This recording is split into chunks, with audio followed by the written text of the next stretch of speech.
At sundown, my ward line triggered for the first time in 4 months. Someone had crossed the perimeter of the valley where I live, the valley that nobody visits, that no guild map marks, that exists as a blank space on the frontier because the person who mapped this region deleted it from the official survey before he left the guild. That person was me. And the someone crossing my perimeter was the first of 5 people I used to call family, arriving to ask me for something I spent a year building specifically so I'd never have to give it to anyone ever again. Allara was already at the stove when the ward chimed. She looked up from the pot she was stirring. She was making a stew that used an herb only found in this valley, a recipe she'd invented during the months we spent alone here, and said, "How many?" "Ma, I checked the ward's resonance signature. Each person who crosses it leaves a magical fingerprint. I recognized the first one immediately." "Theron," I said. Allara set down the spoon. "The healer. Yeah. He'll be here in about 20 minutes at his walking pace." She paused. "Do you want me to reinforce the barrier?" "No, let him through. I want to hear what he has to say." That was the first moment. Sundown. 1 name on the ward line and a stew going cold on the stove. By sunrise, there would be 5 names. Every person who had walked away from me 8 months ago, and I would have to make a decision that couldn't be undone. But I need to tell you what the decision actually is before the night starts moving, because without context, this is just a man in a valley watching lights on a ward line. All the context is what makes it unbearable. My name is Calder Wynn. I was the formation architect for a 6-person adventuring party called the Iron Vow. Formation architect means I designed our combat positioning, movement patterns, engagement protocols, and retreat strategies. I wasn't the strongest, I wasn't the fastest. I was the person who made sure everyone else's strength and speed were pointed in the right direction at the right time. The party had 6 members: Theron, the healer; Brielle, the swordswoman; Kael, the ranger; Oswin, the shield bearer; me, the architect; and Allara, the quiet mage, who is currently in my kitchen, stirring a stew that she'll pretend isn't delicious because she doesn't like compliments. Allara is the reason I'm alive. Not metaphorically. Literally.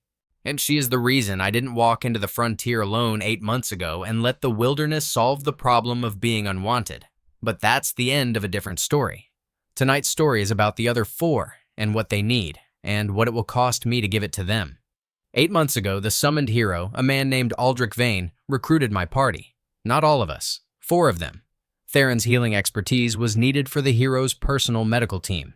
Brielle's sword techniques were requested for his vanguard. Kael's tracking abilities were essential for frontier reconnaissance. Oswin's defensive skills were demanded for the hero's shield wall. They were not asked, they were recruited, which, in the language of the Royal Campaign Authority, meant offered compensation status, as in glory packages that made refusal feel like self-sabotage. Each of them was told separately that joining the hero's campaign was both an honor and an obligation. Each of them accepted, separately. No one told me. I found out when I arrived at our guild hall for a Monday planning session and found 4 empty chairs and a note on the table that said, "Calder, we've been reassigned to the Heroes Advance campaign." It happened fast. We'll be in touch. TBKO. 4 people, 4 signatures, 1 note, no conversation, no warning, no consultation with the person who had spent 3 years designing formations that kept all of them alive. Allara was the 5th chair. She wasn't recruited because the hero's campaign already had mages, flashier ones, combat-specialized ones, but mages whose power was visible and dramatic and made for battlefield paintings. Allara's specialty was environmental magic, terrain manipulation, weather prediction, structural reinforcement, the kind of magic that doesn't look impressive but determines whether a bridge holds or a tunnel collapses or a rainstorm floods an encampment. Invisible magic, essential magic. Nobody wanted invisible. The hero wanted spectacle. So Allara was left behind. She came to the guild hall that same Monday. She saw the note. She saw my face. She sat down in her chair, the only chair still occupied, and said, "I'll make tea." That was 8 months ago. Allara and I left the guild, left the city, left the region. I used my survey knowledge to find an unmapped valley on the frontier, defensible terrain, clean water source, natural mana wells. We built a homestead. We established wards. We created something that, in the language of frontier magic, is called a resonance anchor, a fixed-point mana structure that stabilizes the magical environment in a wide radius, making the surrounding territory safer, more predictable, and more navigable. A resonance anchor takes months to build. It requires a formation architect to design the structural lattice and an environmental mage to weave the monocurrents into stable patterns. It requires exactly the two skill sets that nobody wanted when the hero came calling. Our anchor is the strongest one on the frontier. It stabilizes a 60-mile radius. Every dungeon, every monster territory, every hostile zone within that radius is approximately 40% less volatile because of our anchor. The mana storms that make frontier travel lethal are dampened. The corruption blooms that spawn high-level threats are suppressed. The terrain itself is more predictable, more mappable, more survivable. This matters because the hero's campaign is currently failing. And the reason it's failing is that the frontier territory they're fighting through is outside our anchor's radius. In the unstable zone where mana storms rage and corruption blooms spawn monsters faster than any party can clear them, the hero's advance has stalled, casualties are mounting, supply lines are collapsing, and someone, probably Theron, who always had the sharpest strategic instincts, figured out that the only way to stabilize the campaign's operating environment is to extend a resonance anchor into their territory. There are two resonance anchors on the frontier. One is maintained by a Royal Engineering Corps and cannot be moved. The other is mine. They need my anchor. That's why they're coming. That's what tonight is about. The problem is that moving the anchor will destroy it. Resonance structures are location dependent. They're woven into the specific mana geography of the site where they're built. You can't relocate one. You can only dismantle it and rebuild it somewhere else, which takes months and requires the original architect and mage working together from scratch. If I give them my anchor, I lose the valley. I lose the stability we built. I lose the home that Allara and I created in the aftermath of being left behind. I lose the one thing I've built that proves I was never the disposable member of the party. That my skills, the invisible ones, the structural ones, the ones no one writes songs about, were the ones that mattered most. And if I don't give them the anchor, people die. Not my former friends. They're tough enough to survive. The soldiers, the supply runners, the frontier villagers caught in the campaign's operational zone. The people who had no say in the hero's strategy and are now trapped in territory that my anchor could stabilize. That's the decision. That's what tonight is about. And every person crossing my ward line is going to make it harder. Theron arrived first, 20 minutes after sundown like I predicted. He looked terrible, gaunt, exhausted, with the particular hollowness that healers develop when they've been burning life force faster than they can replenish. He stood at the edge of our homestead clearing and raised both hands, showing he was unarmed. Old guild protocol for approaching a warded position. I met him at the tree line.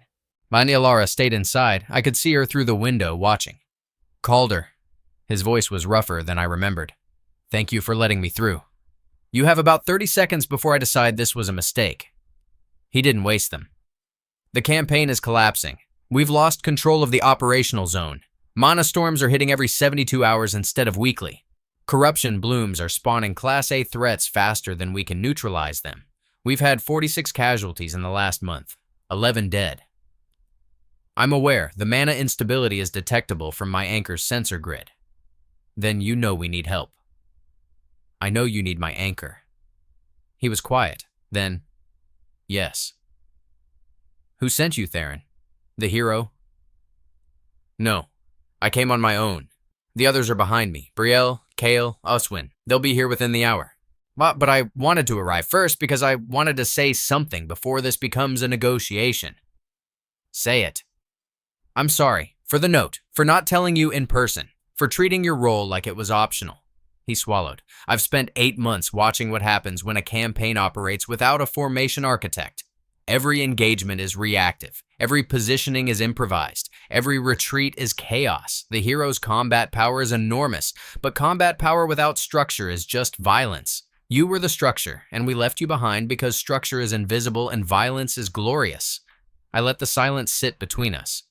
Apology accepted, I said. It doesn't change the math. I know. The anchor can't be moved. You know that. I know that too. What I'm asking, what we're all asking, is whether you'll come to the campaign zone and build a new one. That takes 4 months minimum, in hostile territory, with active mana storms. Yes. And Allara. We'd need her too. The anchor requires an environmental mage. You're asking me to dismantle the life we built to fix a problem that exists because you left. Theron didn't flinch. Yes, that's exactly what I'm asking. I sent him to wait in the clearing. I told him there was fresh water at the stream and he could rest but not approach the house until I called for him. He went without argument. Brielle arrived 40 minutes later. She was limping, a leg wound, partially healed, probably Theron's work under field conditions. She'd always led with her body, and her body always paid the price. She didn't apologize. Brielle never apologized. It wasn't in her emotional vocabulary. Instead, she stood at the tree line and said, I need you to know that I argued against leaving without telling you. I was overruled. The recruitment orders were individual, not collective. We weren't allowed to discuss them. You could have told me anyway. I could have. I didn't.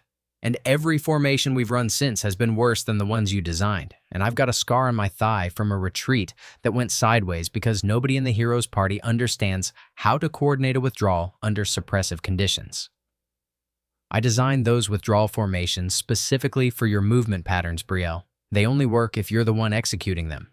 I know. That's why I'm here, not just for the anchor, for you. We need a formation architect. The hero's party doesn't have one. They think combat is about power and instinct. It's not. It's about geometry. You taught me that. I sent her to wait with Theron. Kale arrived next, silent as always. He materialized from the tree line like he'd been there for an hour and had simply decided to become visible. Kale didn't speak much. He never had. He communicated in data, environmental readings, track patterns, terrain assessments. He handed me a folded piece of paper. I opened it. It was a map of the campaign's operational zone, detailed, hand-drawn, annotated with mana readings and corruption density markers. It was the most thorough terrain assessment I'd seen of that region. It was also clearly incomplete. The eastern section was blank except for a single notation. Unmappable. Mana interference too severe. Batsy. The eastern corridor is the key to the campaign, Kale said.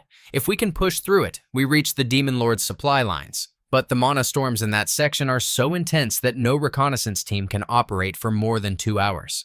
A resonance anchor would suppress the storms.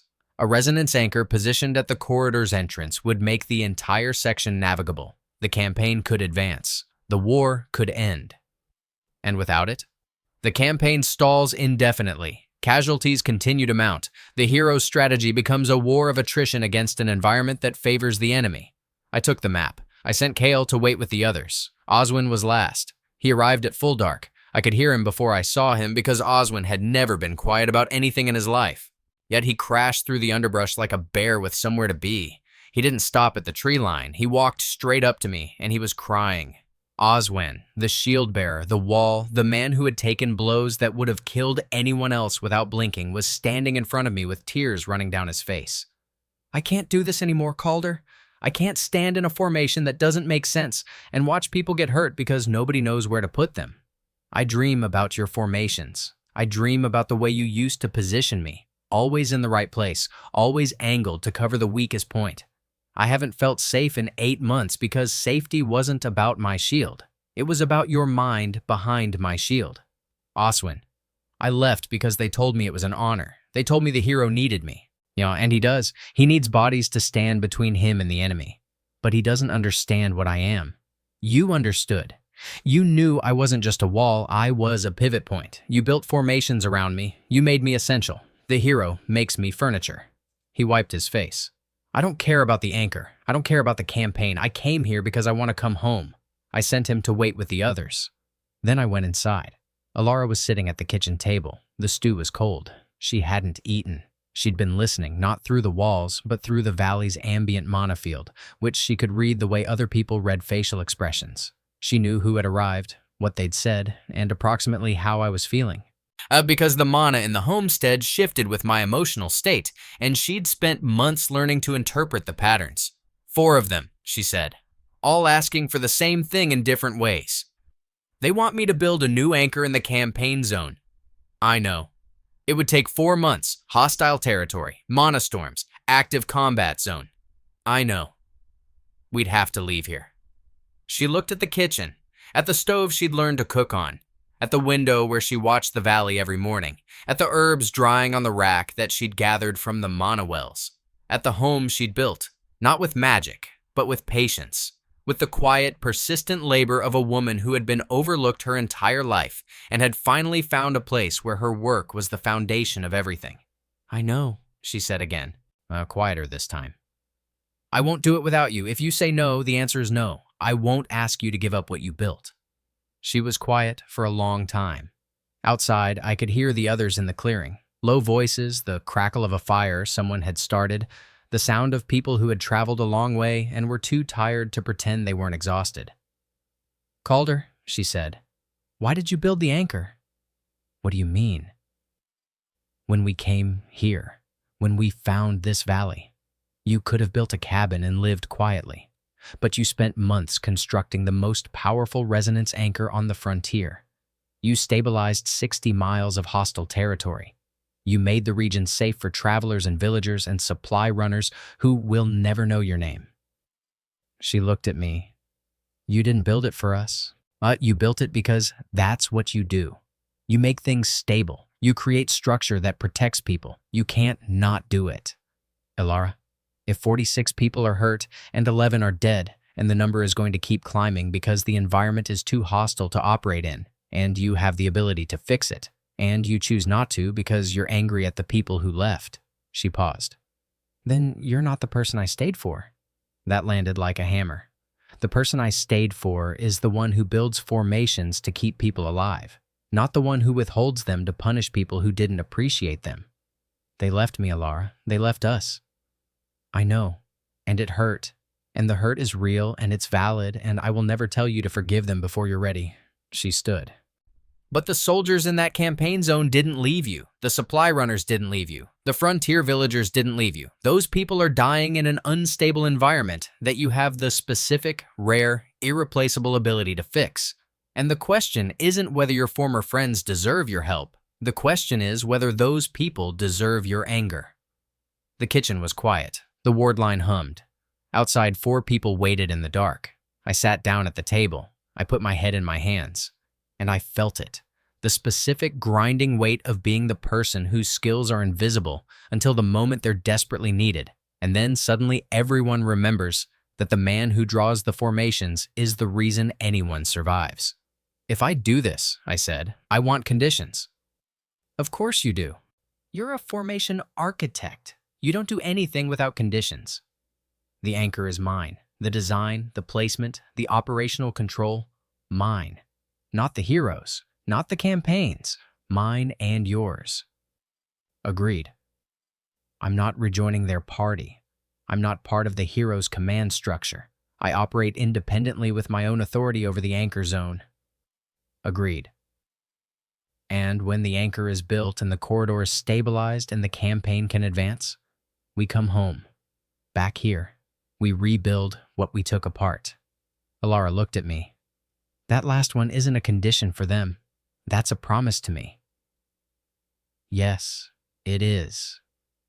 She held out her hand across the table. I took it. Her grip was warm. It was always warm, because environmental mages regulate their own temperature without thinking about it, and Allara's ambient state was a gentle heat that I'd fallen asleep next to every night for months. "Then let's go tell them," she said. I walked outside. The 4 of them were around a small fire in the clearing. Theron, Brielle, Kale, and Oswin. They looked up when I emerged. They looked at Allara standing beside me. They waited. "I'll build your anchor," I said. 4 months, hostile territory, my design, my authority, my operational control. Allara handles all environmental integration. No interference from the hero's command staff. No reassignment. No recruitment. When it's done, we come home. Theron exhaled. Brielle's jaw unclenched. Kale nodded once. Oswin put his face in his hands and his shoulders shook. "One more thing," I said. They looked at me. "When I built the formations for the Iron Vow, I designed them around each of you. Your strengths, your weaknesses, your instincts, your blind spots. I knew where to put Oswin because I understood how he moves under pressure. I knew when to call Brielle's charge because I'd studied her timing for 3 years. I knew how to position Theron for maximum healing coverage because I'd mapped his mana output under every condition. And I knew how to route Kale's reconnaissance data into real-time tactical adjustments because I'd spent hundreds of hours learning how he sees terrain. I paused. That work was invisible. It happened before the fight, after the fight, in the margins of the fight. You never saw it because it was designed to be unseen, seamless, structural, the thing that makes everything else function. And when you left, you didn't just leave a friend. You left the architecture. And without it, everything you do is harder, slower, And more dangerous than it needs to be. Boss, silence. I'm not saying this to punish you. I'm saying it because you need to understand what you're asking for. You're not asking me to build an anchor. You're asking me to do what I've always done, make the invisible thing that holds everything together. And this time, I need you to know it's there. I need you to see it. Because the next time someone offers you glory in exchange for leaving the person who builds your foundations, I need you to remember this night and make a different choice. Brielle spoke first. We will. Theron. I swear it. Kale nodded. Oswin, face still in his hands, said, I'm never leaving again. You'll have to physically remove me from whatever valley you live in. I almost smiled. We leave at dawn, I said. Get some sleep. Allara, can you extend the ward perimeter to cover the clearing? Already done, she said. She'd been standing beside me the entire time, and the ward had expanded around us without anyone noticing, because that's what Allara does. She makes the ground safe beneath your feet, and you don't realize it until you step outside her range and feel the difference. The fire crackled. The valley was quiet. Somewhere out there, 60 miles of frontier territory hummed with the stability of an anchor I'd built with my own hands and a mage's steady warmth. Tomorrow, I'd begin dismantling it, and then I'd walk into hostile territory with 5 people, 4 who left and 1 who never did, and I'd build something new. Not because my former friends deserved it, not because the hero's campaign had earned it. On because there were people in that corridor who needed the ground beneath them to hold, and I was the person who made ground hold. Allara sat down beside me at the fire. She didn't say anything. She leaned against my shoulder and the ambient temperature around us rose 2 degrees. Her version of comfort, expressed through the medium she understood best. You're doing the right thing, she said quietly. I know. It's going to be hard. I know that too. But we'll come home after. We'll come home after. She closed her eyes. The fire burned low. The ward hummed. And in the morning, we would walk toward danger because that's what architects and mages do. They go where the structure is missing and they build it, not for glory, not for gratitude, but because the absence of what they create is a wound in the world that they can feel. And leaving it open was never an option. The friends who left me are sleeping in my clearing tonight. Tomorrow, they'll follow me into the field. Not because I forgave them. I haven't decided about that yet. Because the work needs doing. And I have never, in my entire life, been able to walk past work that needs doing. Allara knows this about me. She knew it the day she stayed. That's why she's the one who stayed.